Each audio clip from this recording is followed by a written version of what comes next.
Hello friends, welcome to OJS, the Energy of Life Jhana Yoga. Welcome to our Day to Yoga program. నిన్న మనం యోగాకి ఆర్జన్ ఏంటో చెప్పుకున్నాం. ఈరోజు అసలు ఫస్ట్ మెడిటేటర్ ఎవరు మొట్టమొదట మెడిటేషన్ చేశారు, దేనికోసం చేశారు, ఎందుకు చేశారు, ఈ యోగా పుట్టుక ఎప్పుడు అనేది మనం ఇప్పుడు తెలుసుకుందాం. దానికంటే ముందు అసలు సృష్టికి మూలమేంటి, ఆది ఏది, ఎప్పుడు అంటే సృష్టికి ఆది లేదు, అంతము లేదు, మేనిఫెస్ట్ అవుతూ ఉంటుంది, మళ్ళీ డిజాల్వ్ అయిపోతూ ఉంటుంది అని మనకి తెలుసు. కానీ ఆ మేనిఫెస్ట్ ఎప్పుడైంది అనేది, అప్పుడు ఏం జరిగింది అనేది మనం ఇప్పుడు తెలుసుకుందాం. దీనికి వేదిక పరంగా, ఇతిహాస పరంగా చాలా కథలు ఉన్నాయి. అలాగే సైంటిఫిక్ ఎవల్యూషన్, పరిమాణ క్రమం మనకందరికీ తెలుసున్నదే. ముందు మనం వేదిక పరంగా సృష్టి గురించి తెలుసుకుందాం. మొదట అంతా చీకటి అంటే కట్టిక చీకటిని కమ్మేసింది అన్నమాట. అటువంటి చీకటిలోంచి ఒక వెలుగు, ఆ వెలుగు రేఖ, ఆ వెలుగు శబ్దంతో కూడి ఉద్భవించింది. దాన్నే జ్ఞానం అన్నారు. జ్ఞానం అనే దాన్నే ఓం అనే అక్షరంతో వెలువడింది, అదే జ్ఞానం. ఆ జ్ఞానం నుంచి 4 వేదాలు ఉద్భవించాయి. ఋగ్వేదం, యజుర్వేదం, సామవేదం, అథర్వణ వేదం ఉద్భవించాయి. వాటి నుంచి 6 ఉపవేదాలు వచ్చాయి. వాటి నుంచి 6 ఉపాంగాలు అంటే కంపనెంట్స్. మళ్ళా వాటికి 6 ఉపాంగాలు. ఇలాగా నాలెడ్జ్, ఆ ఓం సృష్టి మొదట్లో ఆ ఓం అనే ఆ శబ్దంలోంచి నాలెడ్జ్ పుట్టుకొని వచ్చింది. సో వాటిల్లో ఒకటి యోగా. యోగాలో చాలా రకాల సాధనా మార్గాలు ఉన్నాయి. అంటే యోగా అంటేనే సాధన. దేనికి? మన బాడీని, మైండ్ని హయ్యర్ స్పిరిట్తో కలపడానికి చేసే సాధనే యోగా. సో ఈ యోగ సాధన మార్గాలు చాలా మార్గాలు ఉన్నాయి. జ్ఞానయోగం, భక్తి యోగం, కర్మయోగం, రాజయోగం, హఠయోగం, మంత్రయోగం, తంత్రయోగం, శివయోగం, నాదయోగం, లయయోగం, మెనీ మోర్. వీటిల్లో ఇంకా జైన్లు చెప్పే యోగం, సిక్స్ చెప్పే యోగం, మహమ్మద్ ప్రవక్త చెప్పే యోగం, జీసస్ చెప్పిన యోగం, ఇలా చాలా యోగాలు ఉన్నాయి. అయితే వీటిలన్నింటికి మూలం ఎక్కడి నుంచి తీసుకున్నారు అంటే మన ఋగ్వేదం చాలా పురాతనమైంది, చాలా పవిత్రమైంది. ఈ ఓల్డెస్ట్ బుక్ అన్నమాట ఇది హ్యూమన్ హిస్టరీలో. Around 10,000 years old. ఈ ఋగ్వేదంలో ఒక పార్ట్ యోగా. అయితే ఇది మహర్షి పతంజలి ఈ యోగాని చాలా సింప్లిఫై చేసి అందరికీ అర్థమయ్యేటట్లా చేసి, ఈయన అథారిటీ ఆఫ్ ది యోగా అంటాం మనం. ఈయనే అథారిటీ యోగాకి. అంత సింప్లిఫై చేసి ప్రతి ఒక్కరికి అందేలాగా ఆయన చక్కగా అష్టాంగ యోగ పద్ధతిలో వివరించారు. మనం తర్వాత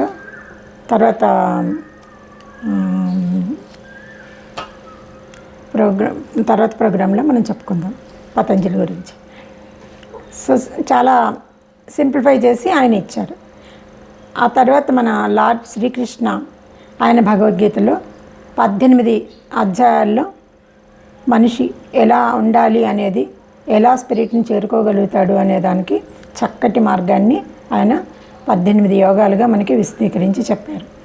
ఇలా చాలామంది సైన్స్, ఋషులు, మునులు, స్పిరిచువల్ లీడర్స్, వీళ్ళందరూ మనకి జ్ఞానాన్ని, యోగాన్ని చాలా సింప్లిఫై చేసి ప్రతి ఒక్కడు ఈ రోజుని ప్రతి ఒక్క కామన్ మ్యాన్కి అందేలాగా చేశారు. పూర్వం అయితే గురుకులాల్లో ఇది చెప్పబడేది. అప్పుడు రాయల్ ఫ్యామిలీస్ పిల్లలకి, లేకపోతే కఠినమైన పరీక్షలు పెట్టి, అంటే ఎంట్రన్స్ టెస్టులు లాంటివి పెట్టి వాడు అర్హుడా కాదా తేల్చుకుని వాళ్ళకి చెప్పేవారు. అయితే ఇప్పుడు సింప్లిఫై చేసి యోగాని ప్రతి ఒక్కళ్ళు మన ప్లానెట్లో ఉన్న ప్రతి హ్యూమన్ బీయింగ్ యోగా నేర్చుకునే అవకాశం ఇప్పుడు ఉంది. అయితే ఇక్కడ మన శాస్త్రాలు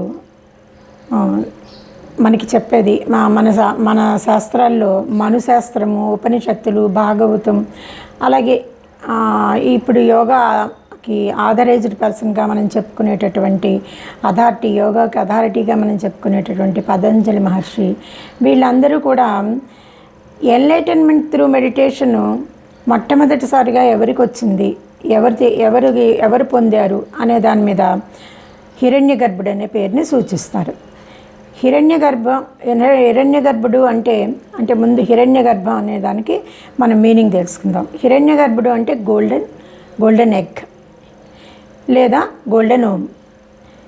అయితే ఈ హిరణ్యగర్భుడు ఎవరు అంటే బ్రహ్మే హిరణ్యగర్భుడు. ఈయన సృష్టి మొదట్లో ఈయన ద్వారా యోగా అందించబడింది. అంటే మెడిటేషన్ అనేది ఆయన ద్వారా ఆయన ఫస్ట్ చేశాడు అని మనకి ఈ అథెంటికేటెడ్ శాస్త్రాలన్నీ చెప్తూ ఉంటాయన్నమాట. అయితే మనందరికీ తెలుసు విష్ణుమూర్తి యొక్క పిక్చర్ ఎలా ఉంటుందో మనకి తెలుసు. ఆయన కాస్మిక్ సర్పెంట్ అంటే శేషనాగు మీద పవళించి అలాగా నిద్రపోతున్నట్టుగా ఉంటాడు. కానీ అది నిద్ర కాదు, యోగ నిద్ర, కళ. ఈ విశ్వరచన ఆయన చేస్తూ ఉంటారనమాట. అయితే ఈ కాస్మిక్ సర్పెంట్ అంటే విశ్వ చైతన్యానికి సింబల్.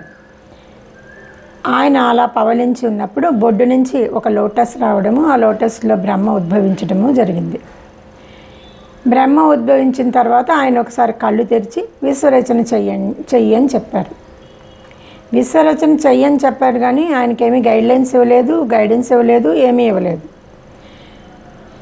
ఆయన్ని విశ్వరచన చేయమని చెప్పి ఆయన కళ్ళు మూసుకున్నారు. పాపం బ్రహ్మ అవుట్సోర్సింగ్ ఎంప్లాయ్ అనమాట. ఆయన అక్కడ విశ్వరచన కోసమని ఏం చేయాలి, చుట్టూ డార్క్నెస్, ఏమీ కనిపించదు, ఏ గైడ్లైన్స్ లేవు. కొంచెం సేపు కొంత కాలం వేచి చూసి ఆ తర్వాత ఆయన కళ్ళు మూసుకొని అంతర్ముఖుడై ఇంకా ఆ ధ్యానంలోకి వెళ్ళిపోతాడు. మెడిటేషన్ కొంతకాలానికి ఆయన ఎన్లైటన్మెంట్ పొంది విష్ణువు యొక్క సంకల్పం ఏంటి అర్థం చేసుకుంటాడు. అంటే విష్ణువుతో మమేకం అవుతాడు. విష్ణువులో ఇన్సైడ్ ఏం థింక్ చేస్తున్నాడో తెలుసుకునేటటువంటి కెపాసిటీకి వచ్చి విష్ణువు యొక్క రచన ఎలా ఉంది లోపల, ఆయన ఎలా చేయమని సంకల్పించారు అది తెలుసుకొని ఆయన మొత్తం సృష్టి యొక్క రచనని చేయడం మొదలు పెడతారు. ఇది హిరణ్యగర్భుడి యొక్క స్టోరీ. అంటే మొట్టమొదట మెడిటేషను చేసినటువంటి పర్సన్ ఈయన దగ్గర నుంచి నెక్స్ట్ మనకి తర్వాత తరాల్లో ఋగ్వేదం నుంచి యోగా సిస్టమ్ నుంచి శ్రీరాముని నేర్చుకుని ఆ తర్వాత లార్డ్ శ్రీకృష్ణ అందరికీ అది భగవద్గీత ద్వారా బోధించి పతంజలి మహర్షి దాన్ని అష్టాంగ యోగంగా క్రోడీకరించి దాన్ని ప్రతి ఒక్కరికి అందించడం జరిగింది. రేపు మనం పతంజలి యొక్క అష్టాంగ యోగం ఏంటి, అసలు పతంజలి ఎవరు మనం తెలుసుకుందాం. ఈరోజు మనం చేసే మెడిటేషన్ గురించి మనం మాట్లాడుకుందాం. మనం ఇప్పుడు ఒక 5-10 మినిట్స్ రోజు మెడిటేషన్ చేద్దాం అనుకున్నాం కదా. ఇప్పుడు మెడిటేషన్లో మనం ఏం చేద్దాం. మనం మెడిటేషన్ నిన్న చెప్పాను మీకు, కూర్చోవడం స్ట్రైట్గా కూర్చోవాలి. ఏ పోస్టర్లో అయినా యోగా సుఖాసనం కానీ పద్మాసనం కానీ చైర్లో కానీ ఎలాగైనా కూర్చోవాలి. స్పైన్ స్ట్రైట్గా పెట్టుకోవాలి. హ్యాండ్స్ ఇలా అప్వర్డ్ డైరెక్షన్లో పెట్టుకోవాలి, లేదా థాయిస్ మీద యోగం ఇలా చిన్ముద్రలో ఏదో ఒక ముద్రలో పెట్టుకోవచ్చు. నెక్స్ట్ ఐబాల్స్ ఆజ్ఞాచక్రం దగ్గర పెట్టాలి అండ్ కళ్ళు మూసుకోవాలి. బ్రీత్ని అబ్జర్వ్ చేయాలి. ఇవి నేను మీకు చెప్పింది నిన్న. అయితే వాటితో పాటుగా నేను పాటించవలసిన నియమాలు కూడా చెప్పాను. అయితే ఇప్పుడు మళ్ళీ పాటించాల్సిన నియమాలు ఏంటి చూద్దాం. 5 నియమాలు కంపల్సరీ పాటించాలి. ఫస్ట్ ఏంటి, రెగ్యులారిటీ. సెకండ్ ఏంటి, టైం. మూడోది ఏంటి? ప్లేస్.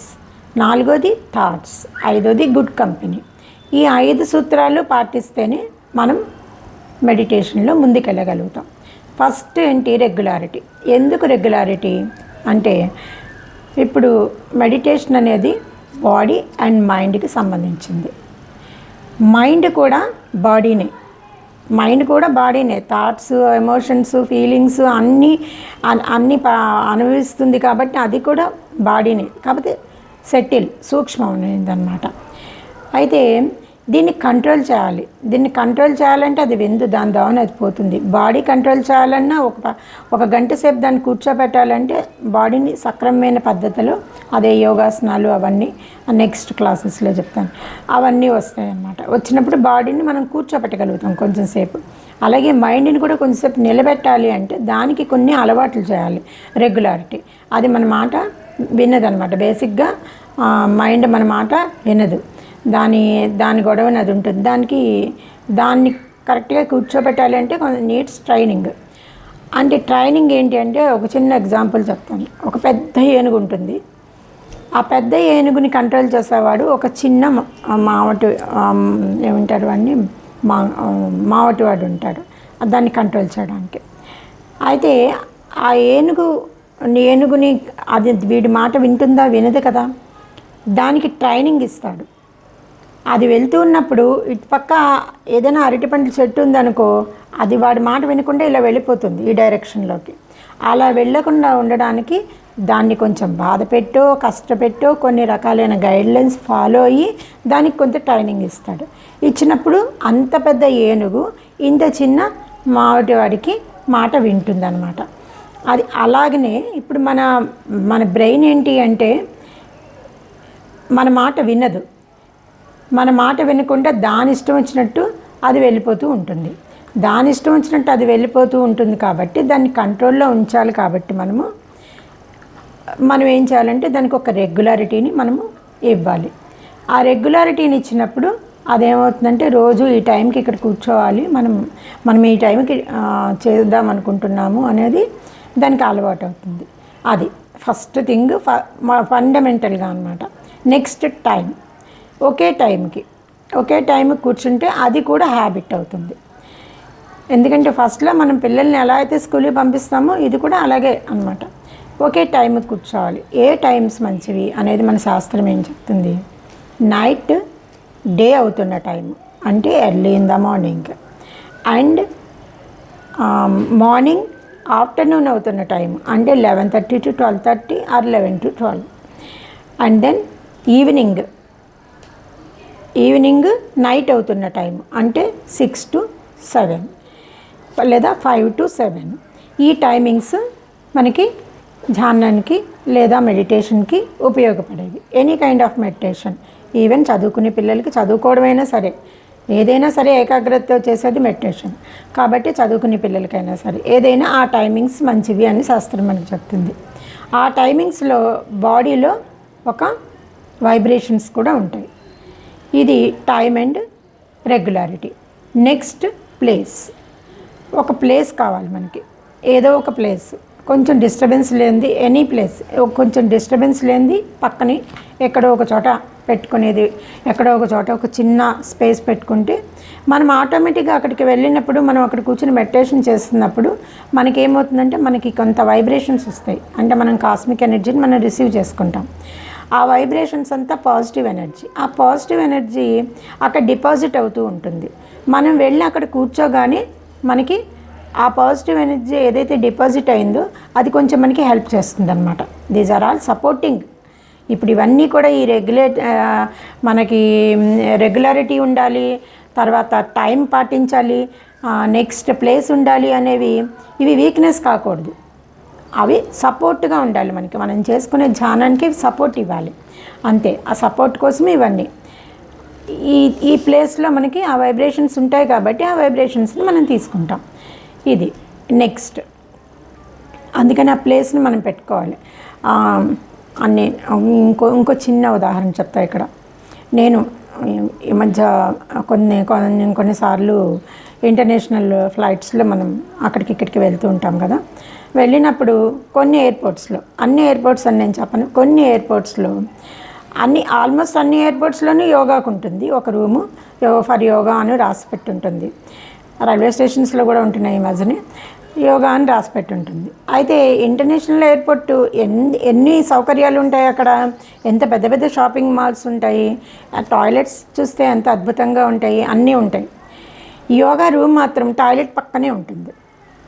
నేను 2-3 ఎయిర్పోర్ట్స్లో చూసాను, టాయిలెట్ పక్కనే యోగా రూమ్ ఉంటుంది. అందరూ వస్తూ వెళ్తూ ఉంటారు, చాలా డిస్టర్బెన్స్గా ఉంటుంది. అది అలా కాకుండా, అంటే చెప్తున్నాను అనమాట, మన ఇంట్లో అయినా సరే ఒక ప్లేస్ పెట్టుకున్నప్పుడు ఆ ప్లేస్ కొంచెం ఒక పర్టికులర్గా, ఇప్పుడు ఎలా అయితే దేవుడి రూమ్ని మనం ఒక పక్కన ఉండాలి, ఇలాగ తూర్పు వైపు నుంచి వచ్చే వైబ్రేషన్స్ మనకి తగలేలా ఉండాలి అని చెప్పి మనం ఎలా అయితే సెలెక్ట్ చేసుకుని పెట్టుకున్నామో, ఇక్కడ కూడా అలాగే కొంచెం మనం గాలి వెలుతురు వచ్చేలాగా, ఒక సైలెంట్గా ఉండేలాగా మనం ఒక ప్లేస్ పెట్టుకోవాలి. Next thoughts. ఇది చాలా చాలా పెద్ద విషయం. థాట్స్ అనేది, థాట్స్ అయితే ఎప్పుడూ వస్తూనే ఉంటాయి మనకి, వాటినేమో మనం కంట్రోల్ చేయలేం, అవి ఎప్పుడూ వస్తాయి. అయితే ఈ థాట్స్ మనకి అందరూ అంటారు, మామూలు స్టూడెంట్స్ వచ్చినప్పుడు అంటారు అనమాట, మామూలుగా ఇదివరకు మాకు ఇంతంత ఆలోచనలు లేవండి, ఈ ధ్యానం మొదలెట్టాక పిచ్చకపోతుంది, మాకు విపరీతంగా వస్తున్నాయి అని. ఎప్పుడూ ఉన్నాయి ఆలోచనలు, ఎప్పుడూ ఉంటాయి, కానీ వాటిని మనం ఆలోచిస్తూ ఉంటాం, పట్టించుకోము, అలా జరిగిపోతూ ఉంటుంది. ఎప్పుడైతే మనం కాస్త లీజర్గా కూర్చుని మనం మైండ్ మీద కాన్సన్ట్రేట్ చేస్తామో, మనం ఖాళీగా దొరికేటప్పటికీ అవి ఎక్కువగా చొరబడిపోతూ ఉంటాయన్నమాట. అప్పుడు మనం సైలెంట్గా ఉండాలి, పీస్ఫుల్గా ఉండాలి అని ట్రై చేస్తున్నాం కాబట్టి ఇవి మనకి అడ్డుగా అనిపిస్తాయి అన్నమాట. సో ఈ థాట్స్ వచ్చినప్పుడు మీరు వాటిని అవాయిడ్ చేయండి. అవాయిడ్ చేయడం అంటే కష్టం అండి, చెప్పడం ఈజీ అంటే అలా మొదట్లో కష్టం, తర్వాత అదే అలవాటు అయిపోతుంది. ఒకవేళ మీకు మరీ అలా అనిపిస్తే పాజిటివ్ థాట్స్ మీకు అంత పెద్ద ఇబ్బంది పెట్టవు, నెగిటివ్ థాట్స్ వచ్చినప్పుడే కొంచెం ఇబ్బందిగా ఉంటుంది. సో నెగిటివ్ థాట్స్ తగ్గించుకునేందుకు ఏం చేయాలి అంటే, వెంటనే దానికి ఆపోజిట్గా ఒక పాజిటివ్ థాట్ని మీరు ఆలోచించుకుంటూ ఉండాలి. లేదు అంటే మీరు ఒక చిన్న 2 మామూలుగా ఇది శాస్త్రంలో చెప్పిందనమాట, పెద్దలందరూ చెప్పేది, ఆల్మోస్ట్ ఆల్ మెడిటేషన్ సెంటర్స్లో చెప్పేది, 2 బౌల్స్ పెట్టుకోండి, అటోటి ఇటోటి, వైట్ బాల్స్ బ్లూ బాల్స్ పెట్టుకోండి, బ్లాక్ బాల్స్ బ్లూ బాల్స్ పెట్టుకోండి. అదేది నెగిటివ్ థాట్ వచ్చినప్పుడు బ్లూ బాలో బ్లాక్ బాలో వేయండి బౌల్లోను, పాజిటివ్ థాట్ వచ్చినప్పుడు వైట్ బాల్ వేస్తూ ఉండండి. At the end of the meditation ఎందులో ఎక్కువ ఉన్నాయో చూసుకొని గో ఆన్ డిక్రీజ్ అవ్వడానికి ప్రయత్నం చేయండి అంటారు. అలా కొన్నాళ్ళు చేయగా మీకు 1-2 బ్లాక్ బాల్స్ ఉంటాయి తప్పితే మిగతావన్నీ మీకు వైట్ బాల్స్లోకి వచ్చేస్తాయి. పాజిటివ్ థింకింగ్ వచ్చినా కూడా మీకు అలా వెళ్ళిపోతుంది తప్పితే మీకు ప్రాబ్లం ఉండదు అన్నమాట. అలాగ థాట్స్ అనేవి వాటిని అలా డైల్యూట్ చేసుకుంటూ నిదానంగా మీరు థాట్ డిజాల్వ్ చేసుకునేందుకు మీరు బ్రీత్ మీద కాన్సన్ట్రేట్ చేస్తూ ఉంటారు. బ్రీత్ మీద కాన్సన్ట్రేట్ చేసినప్పుడల్లా థాట్స్ డిజాల్వ్ అవుతూ ఉంటాయి. ఇది thoughts. Next the most important thing is good company. అంటే మనుషులతో సాహచర్యం గుడ్ బ్యాడ్ అని ఉండదు, మనుషులు చెడ్డవాళ్ళు మంచివాళ్ళు అని ఉండరు. ఇప్పుడు మీరు ఈ వేలోకి వెళ్తున్నారు కాబట్టి గుడ్ కంపెనీ బ్యాడ్ కంపెనీ అంటే, ఇప్పుడు వాళ్ళు మంచివాళ్ళే కానీ వాళ్ళకి వరల్డ్లీ ఎమోషన్స్ చాలా ఉన్నాయి, ప్రాపంచిక విషయాల్లో చిక్కుకుపోయి ఉన్నారు. ఇప్పుడు వాళ్ళతో మీరు అసోసియేషన్ ఎక్కువైన కొద్దీ మీరు కొంచెం దూరం జరగాలనుకుంటే అది మీకు దగ్గరైపోతూ ఉంటుంది, అది మీ చుట్టుకుంటూ ఉంటుంది. సో అటువంటి దాన్ని మీరు దూరం చేసుకోవాలి. మీరు కంపెనీని సెలెక్ట్ చేసుకున్నప్పుడు ఎటువంటి కంపెనీని సెలెక్ట్ చేసుకోవాలి, మీతో పాటు సత్సంగం చేసేందుకు వీలైనటువంటి కంపెనీని. అక్కడ కూడా మీకు సత్సంగంలో కూడా ఇప్పుడు మీ అత్తగారు తిట్టారు ఈరోజు, లేదా మీ మామగారు ఏదో అన్నారు, లేకపోతే మీ భర్త ఏదో అన్నాడు, సంథింగ్ మీకు ఇన్నర్ ఫీలింగ్ ఉంటుంది, you share it with others. కానీ దాన్ని అదే చర్చలాగా ఉండకూడదు అనమాట. ఎందుకంటే మీరు షేర్ చేసుకున్నప్పుడు దాంట్లోంచి అలా కాదు ఇలా కానీ ఒక పాజిటివ్ వైబ్రేషన్ మీకు వేరే వాళ్ళు ఇవ్వచ్చు. అందువల్ల అది తప్పు నేను అంటలేదు. కానీ ఎక్కువ వరల్డ్లీ రిలేషన్స్ లేదా వరల్డ్లీ ఎమోషన్స్కి మీరు కనెక్ట్ అవ్వకుండా ఉండేటటువంటి సజ్జన సాంగత్యం ఉండాలి. ఒకవేళ అటువంటి సజ్జన సాంగత్యం మీకు దొరకలేదే అనుకోండి, దొరక్కపోతే హ్యాపీగా ఒంటరిగా ఉండడం చాలా మంచిది. అలాంటి సాంగత్యం కంటే ఒంటరిగా నిశ్శబ్దంగా ఉండడం చాలా మంచిది. మీరు మీ అంతటి మీరు ఒక్కళ్ళు ఉంటే నాకు చాలా విసుగ్గా ఉంది అంటే, ఒంటరిగా ఉన్నప్పుడు మీరు చాలా విసుగ్గా ఉంటున్నారు, ఒంటరిగా ఉన్నప్పుడు మీకు ఏమీ బాగోట్లేదు అంటే అది మిమ్మల్ని మీరు ప్రేమించుకోవట్లేదు అని అర్థం. మిమ్మల్ని మీరు ప్రేమించుకున్నప్పుడు, మీరంటే మీకు ఇష్టమైనప్పుడు ఎప్పటికీ కూడా మీతో మీరు ఉండడానికి మీరు ఎప్పుడు చిరాకు పడరు. అది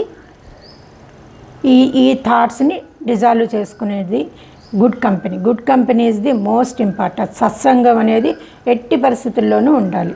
సత్సంగం ఉండాలి, ఈ రెగ్యులారిటీ ఉండాలి. ఇవన్నీ ఈ 5 పాయింట్స్ని మీరు దృష్టిలో పెట్టుకొని మీరు మెడిటేషన్ చేయాలి. ఇప్పుడు మెడిటేషన్ పోస్టర్ మీకు చెప్తాను ఆల్రెడీ, అలా కూర్చోండి. అయితే ఇప్పుడు ఈరోజు చెప్పే దాంట్లో ఇప్పుడు మనకి బ్రీత్ మీద చేశారు. మీరు బ్రీత్ తీసుకోవడం వదలడం అబ్జర్వ్ చేస్తూ ఉండమన్నాం.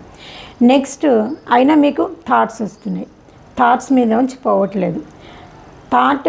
థాట్ పోవడానికి 1 బ్రీత్, 2 సౌండ్. ఎందుకంటే సౌండ్ వచ్చినప్పుడు, బ్రీత్ వచ్చినప్పుడు మీకు ఆలోచనలు తగ్గుతాయి. సో మనం తీసుకునేది ఏంటంటే, మనం బ్రీత్ తీసుకున్నప్పుడు సో అని, వదిలేటప్పుడు హమ్ అని, సోహం అనేటటువంటిది ఒక మంత్రం. ఆ మంత్రాన్ని మనం ఉచ్చరిస్తూ మనం బ్రీత్ తీసుకున్నప్పుడు సో అని, వదిలేటప్పుడు హమ్ అని అలా చేసేటప్పటికి కొంచెం సేపటికి మనం కాన్సన్ట్రేషన్లోకి వెళ్ళిపోతాం. ఇది బిగినర్స్కి చెప్తున్నవే ఇవన్నీ. సో మీరు మెడిటేషన్ చేయడానికి ఒక 5 మినిట్స్ కూర్చున్నప్పుడు మీరు బ్రీత్ తీసుకునేటప్పుడు సో అనుకోండి. పైకి అనక్కర్లేదు, నలుగురు వినేలాగా కాదు, ఇంటర్నల్గా ఫీల్ అవ్వండి. అయితే మీరు ఆ బ్రీత్ తీసుకున్నప్పుడు అది ఎక్కడి వరకు వెళ్తుంది? హార్ట్ వరకు వెళ్తుందా, లంగ్స్లోకి వెళ్తుందా, లేకపోతే నావెల్ ప్లేస్లోకి వెళ్తుందా, మూలాధార చక్రంలోకి కిందకి బేస్కి వెళ్తుందా? దాన్ని మీరు ఫాలో అవ్వండి. ఎక్కడెక్కడికి మీ బ్రీత్ వెళ్తుంది, ఎక్కడెక్కడి నుంచి మీ బ్రీత్ బయటకు వస్తుంది, దీన్ని అబ్జర్వ్ చేసి దాని వెనుకతల మీరు ఫాలో అవ్వండి. ఎందుకంటే it is only the connection with universe and us.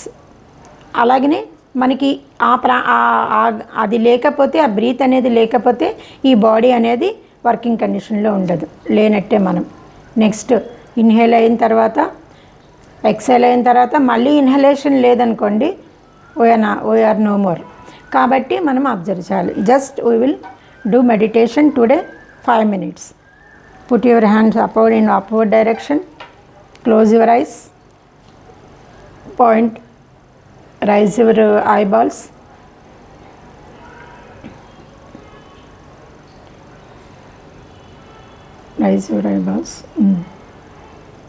Observe your breath,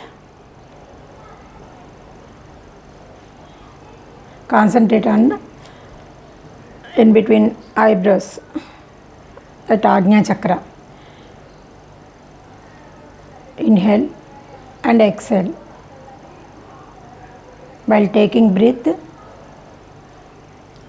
you internally say the mantra so. While exhale the breath, you internally say hum, so hum.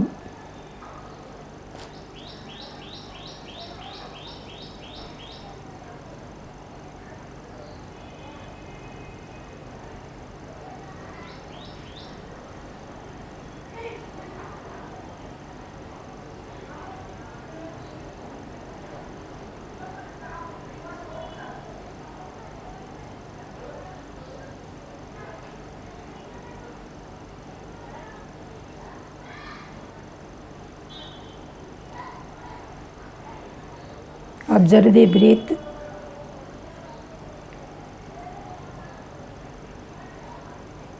Go along with the బ్రీత్తో పాటు మీరు travel చేయండి internal లోపలికి.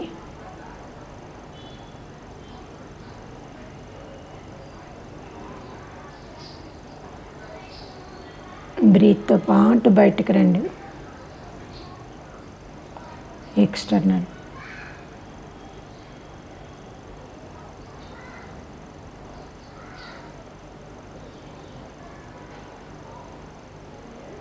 ఏ small light visualize చేయండి, ఒక చిన్న వెలుగు మీ భూమధ్యంలో కనిపిస్తున్నట్టు.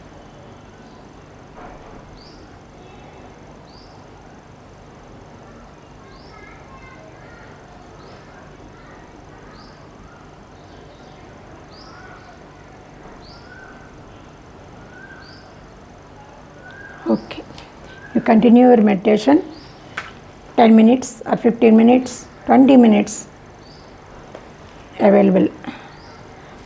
How much time you available, you decide yourself. కానీ డైలీ చేయండి, ఒకే టైంకి చేయండి. రెగ్యులారిటీ మిస్ అవ్వద్దు, టైం మిస్ అవ్వద్దు, ప్లేస్ మిస్ అవ్వద్దు, అండ్ గుడ్ కంపెనీ మిస్ అవ్వద్దు. ఓకే, రేపొద్దున్న పతంజలి యోగా గురించి తెలుసుకుందాం.